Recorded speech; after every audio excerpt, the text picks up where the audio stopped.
हमें अब समय व्यर्थ नहीं करना है। हमारा दांव लग गया है जीतने का।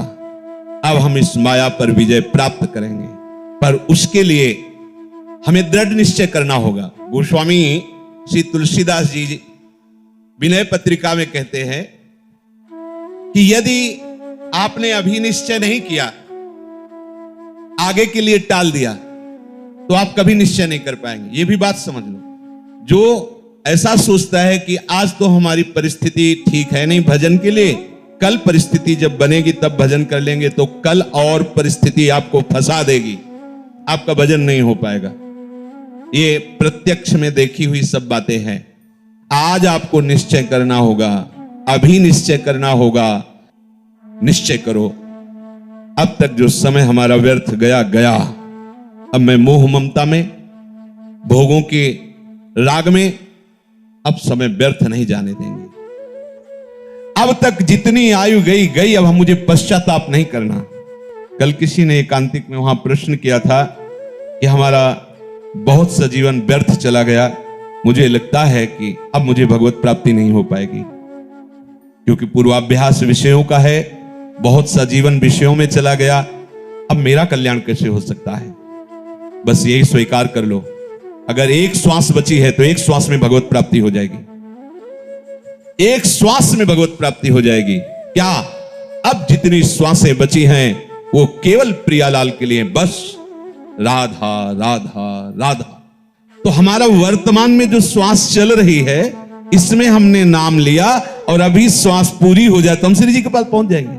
हमें घबराना नहीं है, हमें निश्चय करना है कि अब तक जो व्यर्थ आयु गई, समय गया गया, अब नहीं जाने देंगे। अब लो नशानी अब ना नशे, अब नहीं। क्यों? क्योंकि प्रभु की कृपा से ये अविद्या की रात्रि, मोह की रात्रि अब खत्म हो गई है। सत्संग सुनने को मिला, विवेक रूपी भास्कर उदय हुआ, तो मोह रूपी रात्रि नष्ट होए विवेक, मोह ब्रह्म भागा। और विवेक सत्संग से होता है, बिनु सत्संग विवेक न होई, और सत्संग भगवत कृपा से होता है। राम कृपा भव निशा सिरानी।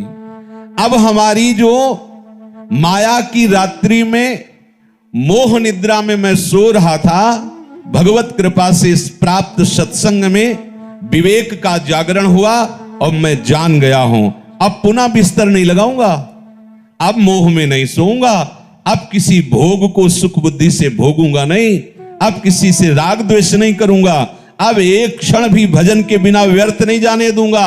अब लो नशानी अब ना नशई हो। बोले आपको ये सामर्थ्य कहां से प्राप्त हो गई? तो कह रहे पाए नाम चारु चिंतामणि, उर करते न खसई हो।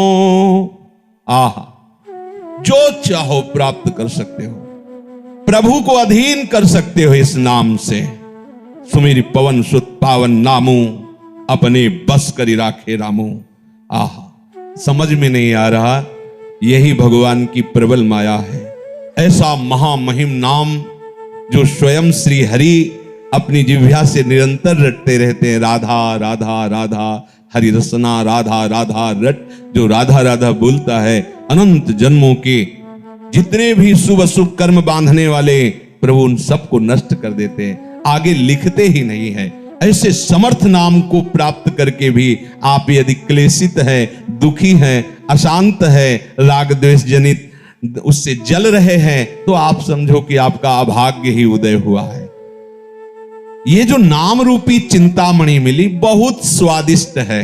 राधा नाम सुधा रसम रसी तुम, अमृत रस झरता रहता है। राधा राधा राधा। पर अभी हमारी जिह्वा विषयों का स्वाद लेती रहे, इसलिए राधा नाम का स्वाद नहीं मिल रहा। रटते रहिए तो राधा नाम सुधा रसम का स्वाद मिल जाएगा, फिर ये छूटेगा ही नहीं।